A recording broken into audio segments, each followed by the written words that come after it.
Pessoal, boa noite. Dá início aqui a essa breve exposição. Vocês devem estar acompanhando, na semana passada, né, teve a votação final na Câmara dos Deputados de um texto que tinha como objetivo principal alterar a LDB, mais especificamente a parte relacionada ao ensino médio e à educação técnica profissional. Essa mudança ocorreu através de um projeto de lei, que eu vou falar rapidamente sobre ele daqui a pouco, para também alterar um outro dispositivo legal que foi aprovado em 2017, que ficou carinhosamente conhecido como Novo Ensino Médio. Então, preparei aqui, como é de praxes, né, uma apresentação. Ela está dividida em dois momentos. No primeiro momento é tentar expor alguns elementos do impacto que teve desde 2017 dessa lei 13.415, e a segunda parte, que é o que eu vou tentar me deter mais tempo, diz respeito às mudanças que aconteceram. A ideia nessa exposição, principalmente dessa segunda parte, é não fazer nenhuma análise de juízo, como diz o povo, né? Embora eu tenha minhas opiniões, preliminares, inclusive, mas é expor para a gente ver o que é que de fato mudou. O Ministério da Educação tem chamado de novíssimo ensino médio, mas alguns já estão dizendo que esse é um velho ensino médio reformado. Mas aí, obviamente, como eu disse que não pretendo fazer análise de juízo, fica a critério de vocês depois fazê-lo, né? Então, o título que eu estou dando é o que tem de novo no velho ensino médio. Eu estou querendo ver se eu escrevo alguma coisa mais direcionada para o ensino da filosofia, embora no site do Observatório já tenha dois textos, um coletivo e um individual, e uma entrevista, considerando aspectos gerais das mudanças, né? Mas eu quero ver se eu publico ainda um texto pequeno, obviamente, abordando só os impactos na filosofia, que pelo menos tem sido nosso objeto de estudo. Então, em linhas gerais, né, essa parte aqui da apresentação certamente alguns já viram, mas é só para a gente ter um parâmetro inicial, que a gente chama de novo ensino médio, esse conjunto de leis. A Lei 13.415, como todo mundo sabe, teve como intuito principal fomentar a expansão das escolas em tempo integral, que de fato aconteceu. Esse gráfico traz isso de forma muito nítida. O primeiro curva mais alta são nas escolas públicas e a menor, a mais baixa, são nas escolas particulares. Então praticamente dobrou. Sergipe tem um certo destaque nisso, mas embora com a mudança ocorrida no governo do estado, essa política de expansão das escolas em tempo integral também foi alterada.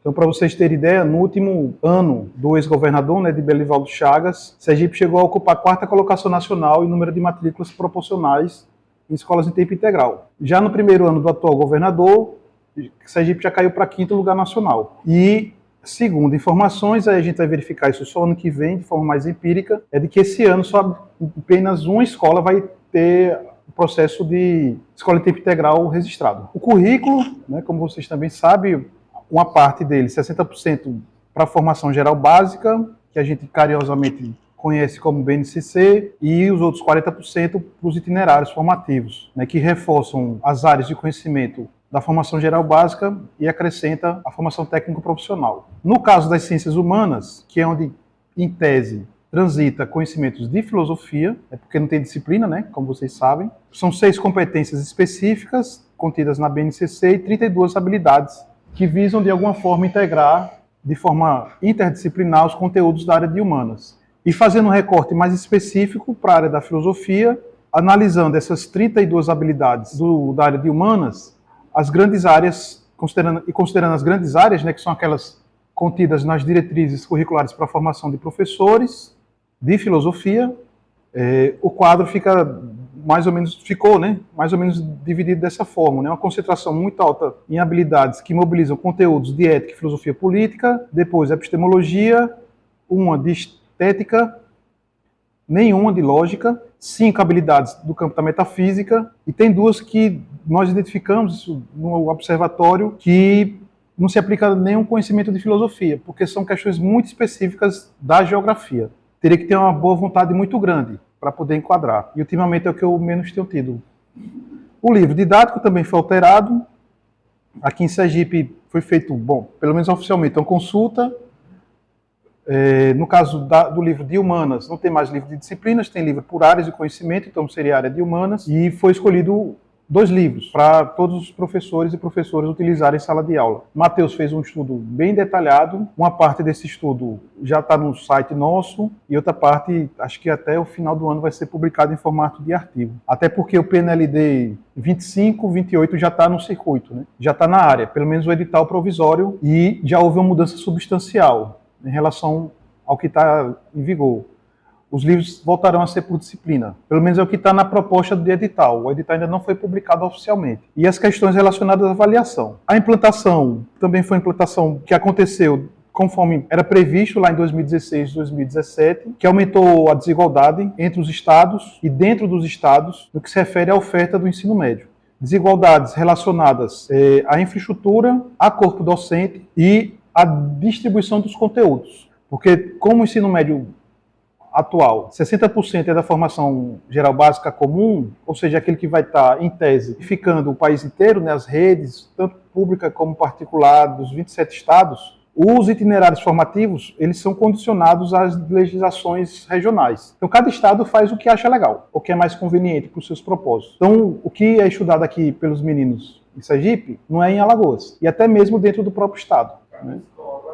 Então, até mesmo dentro de cada estado, por conta dessa flexibilidade, que é a palavrinha mágica, né, adotada pelos legisladores, que o currículo deve ter. E eu sempre brinco quando falo de flexibilização. Quando você permite uma flexibilização dessa envergadura, tudo é possível. Tudo é possível, inclusive coisas bizarras, como foi visto aí nos noticiários de disciplinas eletivas vinculadas aos itinerários, coisa do tipo brigadeiro gourmet, o que rola por aí, que não tem aqui em Sergipe, mas tem no Rio de Janeiro, por exemplo. Então isso foi relatado em um texto, tem pesquisas, mas eu sempre trago esse recorte jornalístico para poder exemplificar essa questão da desigualdade e da redução da carga horária de disciplinas tradicionais. Essa aqui foi uma matéria publicada no ano passado no jornal Globo. Então, por exemplo, a educação física perdeu em média 40%, isso comparando as redes estaduais. Física, História e Química tiveram corte de 36%. Filosofia e Sociologia, como não tinham que cortar, foi o que menos cortou. Mas a pesquisa identificou isso, né? Aí tem a questão da distribuição, porque como depende dos estados, e não tem uma carga horária mínima obrigatória para cada disciplina, então cada estado decide a série e a carga horária de cada componente desse. Então, uns optam mais para o final do ensino médio, outros, que é o caso de Sergipe, optam mais para o início do ensino médio. Ou seja, algo que, por exemplo, era muito especulado lá em 2016, 2017, dizendo que ia tirar filosofia e sociologia para botar educação financeira. Segundo esse levantamento, apenas 4 estados fizeram isso. Mas, em compensação, um negócio chamado Projeto de Vida virou disciplina, porque os 27 currículos oficiais dos estados têm Projeto de Vida. Inclusive, no nosso canal no YouTube, a gente chegou a promover um debate sobre Projeto de Vida. Porque uma coisa é você falar Projeto de Vida em Aristóteles ou em Hannah Arendt, que é possível. Mas outra coisa é como está sendo dado, né? Projeto de Vida para o tal do empreendedorismo, né? Falar isso para uma escola pública, de periferia, de qualquer situação, que como acontece no ensino infantil e fundamental, muitos jovens vão para a escola de ensino médio por conta de alimentação.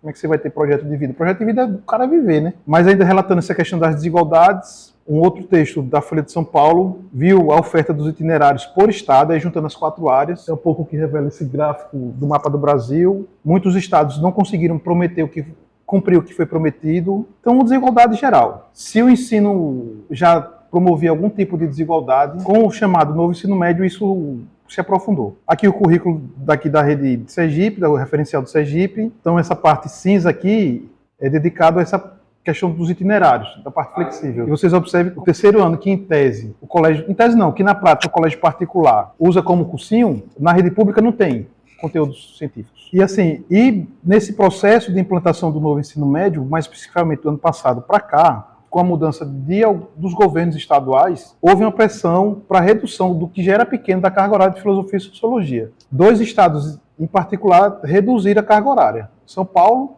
e o estado do Pará. Então, por exemplo, essa tabela aqui, que a gente publicou no ano passado, ela já está desatualizada. Eu preciso atualizá-la. Porque quando a gente fez o levantamento, isso em 2022, o quadro era esse: redução de carga horária em 15 estados, manutenção da carga horária em 10 estados de filosofia, a carga horária total, né? E 2 estados obteve um ganho, né? Inclusive Sergipe, apesar dessa diluição na oferta, né? Mas, por exemplo, desses 10 estados aqui que teve a manutenção, 2 já saíram daí, como eu disse, São Paulo e o Pará. Porque mudou do governador, o secretário achou legal tirar filosofia e sociologia, reduzir a carga horária que já era pouca. Então, esse breve relato, né, isso foi detectado pelas pesquisas científicas. A gente faz aqui de forma muito, né, singela, mas realizamos na área do ensino da filosofia. Os colegas da sociologia, aqui Cristiano Bodai, Companhia Limitada da BEX também.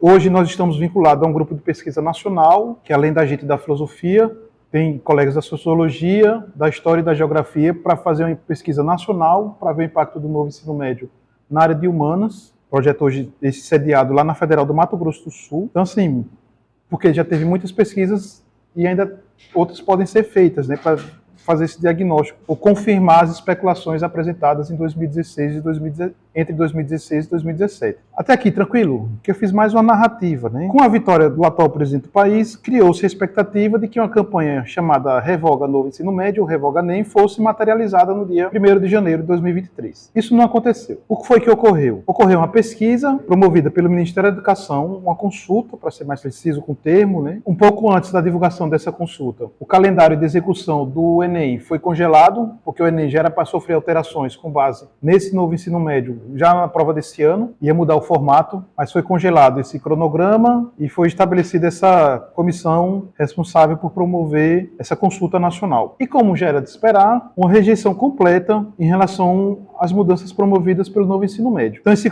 quadro aqui azul diz respeito aos estudantes, o verde, os professores, e esse roxo aqui, os gestores das escolas. Então, entre os alunos, isso nacional, 40% estavam, no momento da pesquisa, satisfeitos e 55% insatisfeitos. Entre o corpo docente, 17% satisfeito e 76% insatisfeito. E entre os gestores, né, que são os diretores e diretoras da equipe pedagógica, 27% satisfeito com as mudanças e 66% insatisfeito. Então, a rejeição total. Mas aquela história, beleza, não preste, vamos botar o que no lugar? Essa consulta também serviu para subsidiar um projeto de lei que foi apresentado em outubro do ano passado na Câmara dos Deputados, pedido de regime de urgência, número 5230, que foi esse projeto objeto de discussão na Câmara e depois no Senado. Eu não vou me ater aos pontos desse projeto, porque era um projeto e hoje já é lei, então falta só a sanção do presidencial. Mas, assim, o fato alarmante que já despertou a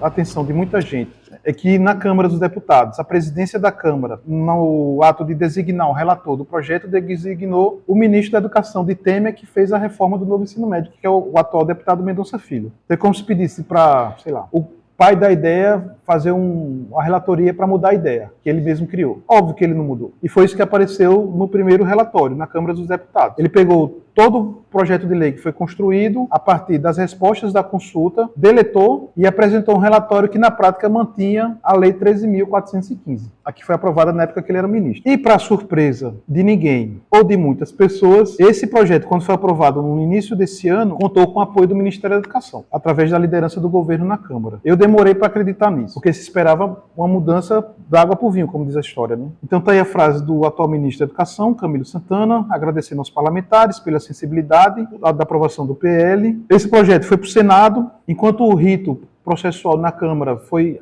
acelerado. No Senado teve audiência pública, a senadora Dorinha, né, que foi a relatora, acatou várias emendas através de um instrumento chamado Coletivo em Defesa do Ensino Médio de Qualidade, do qual nós fazemos parte. Elaboramos várias emendas que foram acatadas pelos senadores e senadoras e apresentadas. Já tinha feito isso na Câmara, mas na Câmara o rolo compressor foi ligado, né? Então não teve espaço, pela insensibilidade do relator. E por isso que o texto do Senado não saiu ideal, porque, por exemplo, a ideia de ter uma formação geral básica e uma parte da carga horária para itinerários formativos foi mantida, mas saiu menos danoso do que o texto aprovado na Câmara, em vários aspectos. Aprovado no Senado, voltou para a Câmara. E quando voltou para a Câmara, voltou para a relatoria novamente de Mendonça Filho, porque esse é o rito do Congresso. Quando o texto foi aprovado no Senado, no plenário do Senado, ele já falou que ia mudar as mudanças do Senado, ia retomar as que ele tinha apresentado no primeiro relatório. Já declarou isso de antemão. E entre a aprovação no Senado, que aconteceu no final de junho, antes do São João, e a aprovação na Câmara, que aconteceu agora, repito, acho que foi semana passada, o Ministério da Educação ficou calado esse período todo. Embora o líder do governo, que é o deputado José Genuíno, do PT, do Ceará, também, igual o ministro, já tivesse dito, está aqui o Instagram, essas coisas eu gosto de guardar, de que ele já tinha prometido, logo após a aprovação do texto no Senado, que as mudanças feitas pelo Senado seriam revertidas, né, seriam mudadas. Ou depois ele postou outra informação negando que tinha dito isso.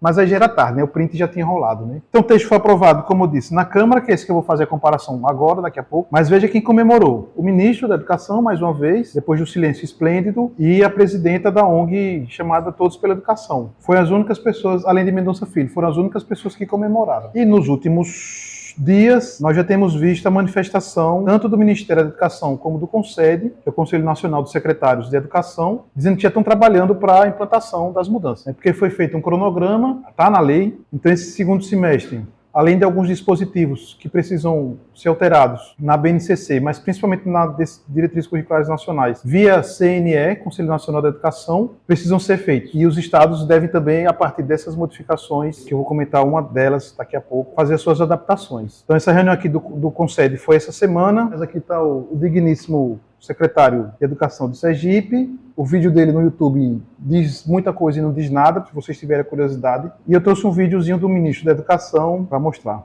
Estou aqui na SEB, que é a Secretaria de Educação Básica, ao lado da nossa secretária Kátia e toda a equipe aqui da SEB. E nós estamos discutindo, trabalhando aqui a questão do novo desenho. Aprovamos agora, o Congresso Nacional aprovou o novo desenho do ensino médio brasileiro. E agora o Ministério, através da SEB, está se preparando para, juntamente com as redes estaduais, fazer a implantação, né, do novo desenho já para o ano que vem. Eu queria destacar aqui 3 pontos importantes dessa reforma aprovada no Congresso. A primeira é a retomada das 2.400 horas da carga horária da formação geral. Isso é importante para devolver, né, aos currículos disciplinas quando a carga horária de biologia, de ciência, de sociologia, de educação física, de história, enfim. Isso foi uma grande reivindicação da consulta que fizemos no ano passado. O segundo ponto é fomentar a matrícula de ensino técnico dentro do ensino médio, que também foi a grande demanda dos alunos da consulta no ano passado. E o terceiro ponto foi regulamentar, né, a questão dos itinerários formativos. E isso é fundamental para acabar aquela pulverização que existiu, na implantação do novo ensino médio. Então, o Ministério já está em consulta, em diálogo com o Conselho Nacional da Educação, estou vendo até aqui na sua estrutura ali, para revisão das diretrizes curriculares, né, também para reestruturação dos itinerários formativos. E semana que vem terá reunião com o CONSED. A determinação do presidente Lula é que tudo seja feito dialogada com as redes, construída com as redes, né, com o tempo necessário para isso, mas nós temos pressa para que a gente possa implementar as mudanças do ensino médio já a partir de 2025. E o MEC, quero dizer aqui, que dará todo o apoio, seja na formação de professores, na questão, enfim, na questão logística e infraestrutura, para que a gente possa garantir, né, a partir do Ministério da Educação, o apoio às redes dos 26 estados e do Distrito Federal. Essa reunião que ele falou semana que vem foi essa que aconteceu segunda do Conselho. Então o MEC já estava esperando a aprovação do projeto final, do jeito que foi aprovado na Câmara. Então o que é que mudou? Aí eu vou trazer um comparativo de como está na Lei 13.415 com o que foi aprovado. Então em relação à carga horária. A carga horária na lei atual prevê o mínimo de 3.000 horas ao longo das 3 séries do ensino médio. Sendo que 1.800 horas, que é 60%, né, destinado para a formação geral básica e 40% para os itinerários formativos. O que é que foi aprovado? Essa carga horária da formação geral básica sai de 1.800 para 2.400 horas. E as outras 600 horas ficam para os itinerários formativos. Mas aí tem um pequeno grande porém. Se o estudante optar como itinerário formativo a formação técnico-profissional, essa carga horária de 600 horas aumenta para 900. E a da formação geral básica, consequentemente, cai para 2.100. E a depender do curso técnico que a pessoa escolha, e eu vou explicar o motivo disso, essa carga de 900 horas para a formação técnica pode aumentar para 1.200 horas. Ou seja, volta para o que está hoje. 1.800 horas para a formação geral básica comum e 1.200 horas para a formação técnica. A propaganda está só anunciando essas 2.400 horas, mais 600 horas para os itinerários. Mas como o foco da lei é conciliar formação técnica profissional com ensino propedêutico, então muito provavelmente essa segunda modalidade seja preferencial nos estados. Isso vai gerar um pequeno diferencial, além dos que já existem,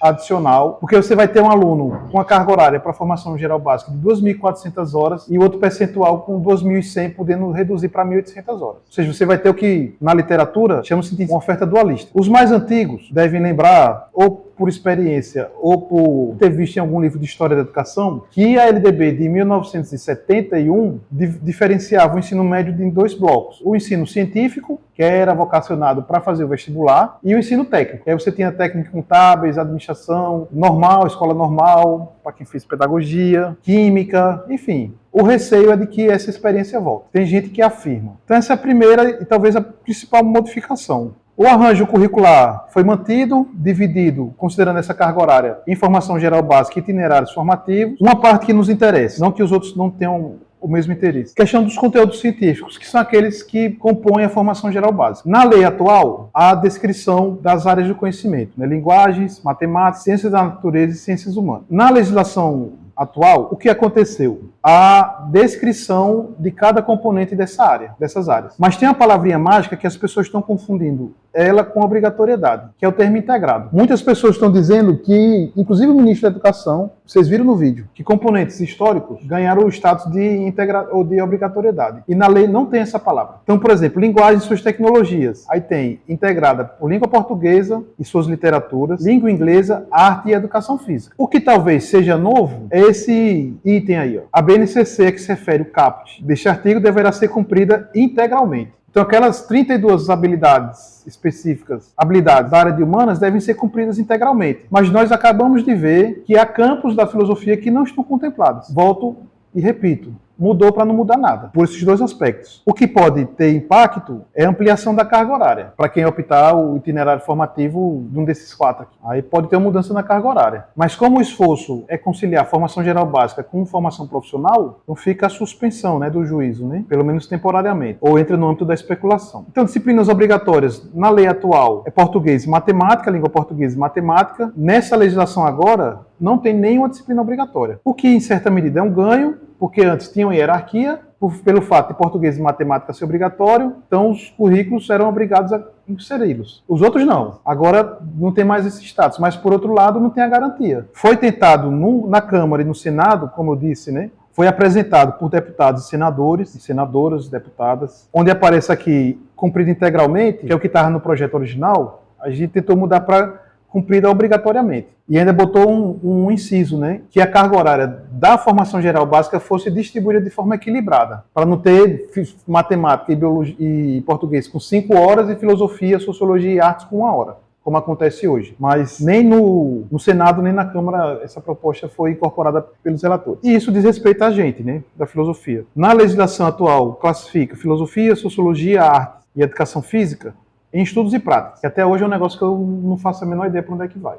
Eu especulo, mas concretamente como é que é isso? E na atual legislação não consta nenhuma obrigatoriedade. Então se alguém falar por aí que é obrigatório, eu pergunto assim, onde é que está na lei? O máximo que vai dizer é isso aqui, ó, integralmente ao longo da formação geral básica, mas é o que está na BNCC, de forma interdisciplinar, com geografia, sociologia, com conteúdos de filosofia, ou de sociologia, geografia e história. A CNTE vendeu inicialmente o discurso que as disciplinas tenham sido aprovadas de forma obrigatória, a UBS também, que é a entidade secundarista, o Ministério da Educação, como a gente acabou de ver. Eu já vi youtuber falando isso também, da obrigatoriedade. EAD. Na legislação atual, permitia que 20% da carga horária para o ensino médio fosse ensinado via EAD. Na legislação aprovada, o ensino médio será ofertado presencial, admitido em casos excepcionais o ensino mediado por tecnologia. O que é isso? Notório saber que é um dispositivo que existia e existe desde a LDB. Na legislação vigente, eu estou falando legislação vigente, a Lei 13.415, porque, embora já tenha sido aprovado no Congresso, mas falta a sanção presidencial. Então, a lei foi aprovada, mas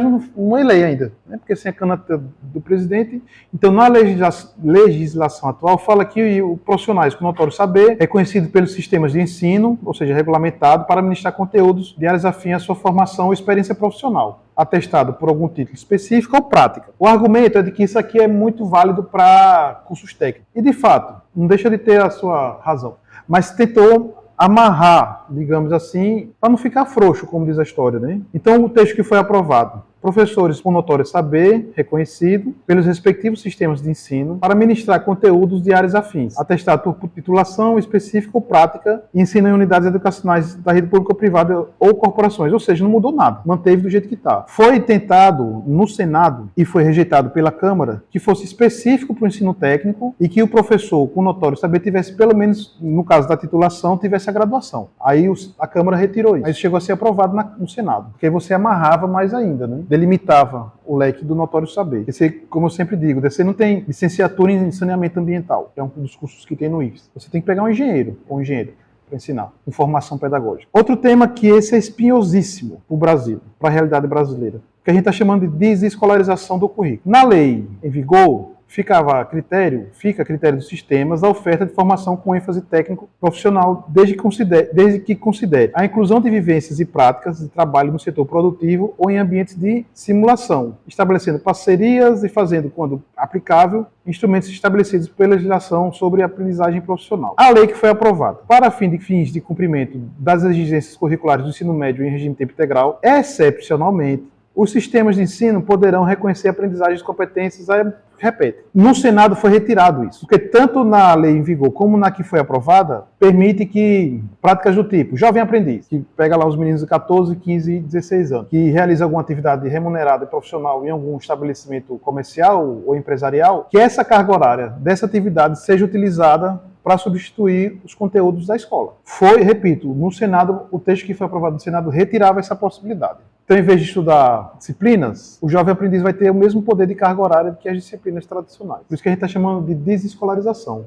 Então, os estados, e sem falar que isso incentiva o trabalho trabalho juvenil. Lembrando que, no Brasil, o principal motivo de evasão escolar no ensino médio é a necessidade de trabalhar, tanto para meninos como para meninas. Pronto, isso aqui é a novidade, que não tem na lei atual. Como tem a BNCC para a formação geral básica, foi aprovado no Congresso Nacional, tipo uma BNCC para os itinerários formativos. O argumento é para evitar coisas do tipo brigadeiro gourmet, que rola por aí, se liga, enfim, essas coisas exóticas que existem pelo país. Então ficou deliberado, aprovado, que através do Conselho Nacional da Educação, através de consultas, com a participação das redes, elaborará as diretrizes nacionais de aprofundamento para cada uma das áreas de conhecimento. Esse dispositivo ele é essencial para a ideia de avaliação em larga escala. Porque se você tem uma diretriz, como tem para a formação geral básica, fica melhor para você avaliar. E, por exemplo, o INEP, em uma das audiências que aconteceu no Senado Federal, o INEP disse que era impossível,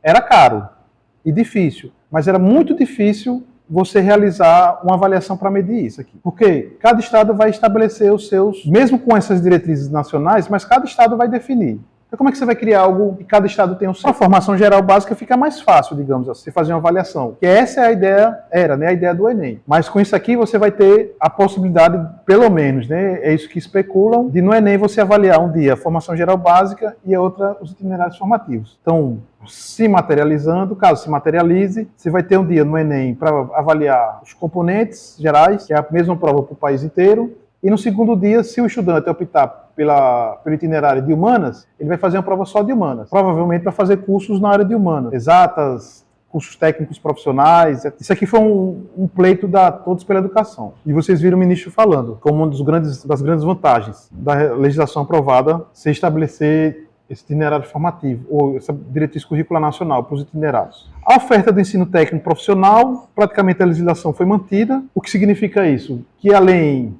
da busca de parcerias com o setor público, provavelmente os institutos federais, por isso que a palavra aqui utilizada é preferencialmente públicas, mas permite o convênio com instituições privadas. Esse novo ensino médio teve dois campos de disputa principais. Um era a formação geral básica e o outro era esse campo aqui. Por quê? Porque isso aqui é uma forma de você transferir recurso público para a instituição particular, seja o Sistema S, que é como acontece aqui em Sergipe, o Sebrae, ou uma empresa privada mesmo. Tipo, um amigos da escola, sei lá, como já teve em outro período.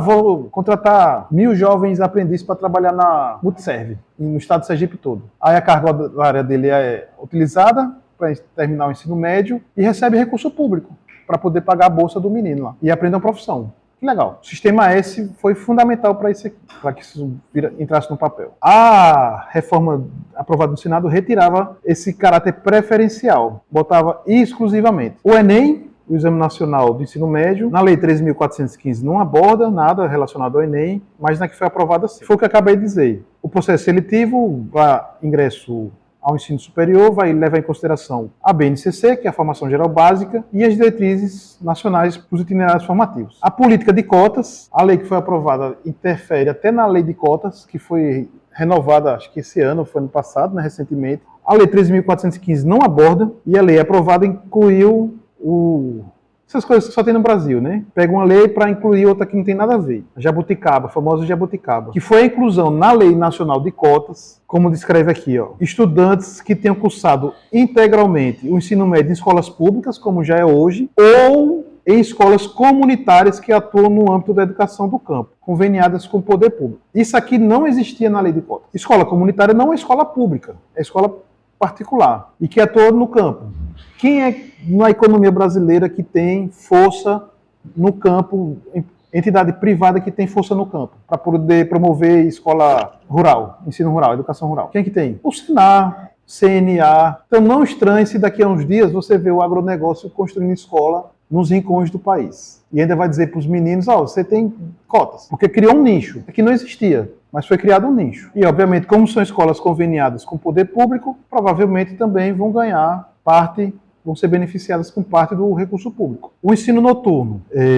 A atual legislação afirma, né, que o ensino noturno regular deve estar adequado às condições do educando. Genérico. Mas aí nas diretrizes curriculares nacionais para o ensino médio, afirma que, para os jovens do eixo especialmente, 80% da carga horária pode ser ministrada via EAD. Isso é o que está na legislação atual. Na legislação que foi aprovada, um parênteses, não estava no relatório de Mendonça Filho, mas aí os deputados pressionaram, inclusive foi do seu estado, Sara, e Delvan, eu esqueci o sobrenome dele. Ele foi secretário já da Educação do Ceará, ele é do PDT. Ele insistiu e o Mendonça Filho acabou acatando essa mudança, mas não estava no relatório inicial, mas tinha sido aprovado no Senado. Que, considerando a demanda comprovada, que cada escola, cada município, melhor dizendo, tenha pelo menos uma escola no ensino noturno. O que é que está acontecendo no mundo real? Uma parcela dos jovens precisam trabalhar, precisa trabalhar. Então eles estão saindo das escolas em tempo integral e estão indo para a noite. Esse movimento ainda não foi captado pelo censo, mas a gente tem escutado muito isso. E chega de noite e não tem matrícula.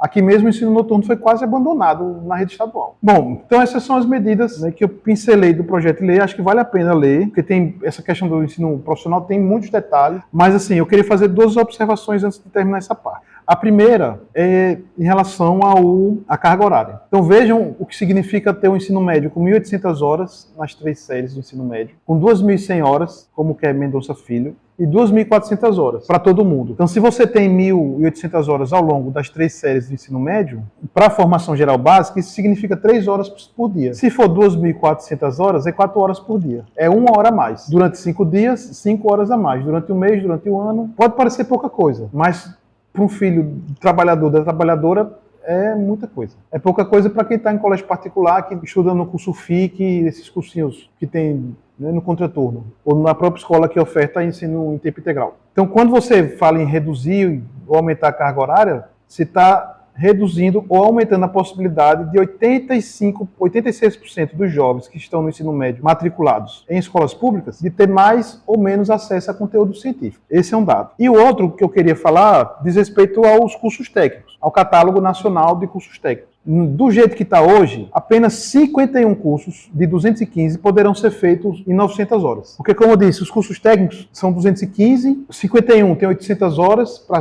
ganhar o diploma de técnico, 24 mil horas, mas a grande maioria desses 215 tem 1.200 horas. Então, aquela flexibilização permitida para o curso técnico, para sair um curso técnico, que a grande maioria de 1.200 horas, o menino vai ter só 1.800 horas de formação geral básica, enquanto o que não optar por ensino técnico vai ter 2.400. Aí volta para esse outro gráfico. Então, por isso que a tendência é de que haja perpetuação da desigualdade na oferta de conteúdos científicos, humanísticos, literários, filosóficos, sociológicos, artísticos, etc. E isso é muito grave, porque isso está em lei. Então, para finalizar, esse coletivo que eu mencionei, né, ele produziu uma carta logo após a aprovação da Câmara, e vou recorrer aqui a alguns trechos dessa carta. em evidente diálogo, né, primeiro, comemora a ampliação da carga horária para 2.200 horas, mas reforça a ideia, né, de que essa mudança acontecida na lei minimamente tentou dialogar com o movimento de revogação do novo ensino médio. E movimento esse que foi fortalecido nas manifestações mais variadas pelas pesquisas desenvolvidas durante esse tempo. Mas, por outro lado, a aprovação, como diz o texto, né, foi conturbada e conflituosa, pelo fator de ter colocado Mendonça Filho como relator. Então, cita, né, nesse cargo que na última etapa da votação, ou seja, quando votou para o Senado, o presidente Arthur Lira foi antidemocrático, porque o texto foi publicizado na terça de manhã para ser votado na terça de tarde, finalzinho de tarde e início da noite. E não foi permitido a votação de destaques. O que eu quero destaque? Como é que é o processo de votação? Aprova o relatório, mas aí algum outro item pode ser modificado. É modificado através de quê? Dos destaques. E Arthur Lira passou por cima. E até a votação nominal, que é um direito que os partidos têm de exigir da presidência, foi vetado também. O que é a votação nominal? É para a gente saber os deputados que votaram a favor ou contra. Que é um recurso, né, que principalmente a esquerda promove quando tem votação, reforma trabalhista, previdência, né? Então a gente não sabe quem foi que votou a favor e quem votou contra no relatório de Mendonça Filho. Então a gente veio manifestar publicamente, né, mas na ideia de que a lei aprovada manteve a essência da Lei 13.415. E dessa vez com a diferença. Foi aprovada no governo que era tido por muitos, e ainda é tido por muitos, como um governo de mudança, que eu, inclusive, votei. E, por fim, já na conclusão da carta, né, dessa nota, o assunto da reforma do ensino médio não está encerrado. A gente viu o próprio depoimento do ministro, que vai precisar passar pelo Conselho Nacional da Educação, alguns itens, e outros irão para os estados. E o tempo vai dizer que as denúncias feitas hoje serão verídicas do ponto de vista factual no futuro. Porque manteve a estrutura de algo que não funcionou, gerou desigualdades. Para quem tiver interesse em ler essa carta na íntegra, ela está publicada na Carta Capital e no site da campanha pelo Direito à Educação. Ou quem tiver curiosidade pode ser acessada através do QR Code. E para finalizar, eu já usei essa imagem em outra ocasião e ela, para mim, pelo menos, continua real, atual, quer dizer. Fazendo as considerações já levantadas aqui, né? Levando em consideração as considerações, né? De que mudou para não mudar nada. Teve, como alguns dizem, né, mudanças pontuais, mas a essência do projeto que foi aprovado não teve mudanças estruturais razoáveis. Alguns chamam que teve mudanças de perfumaria, né? Pronto, colegas, eu finalizo aqui.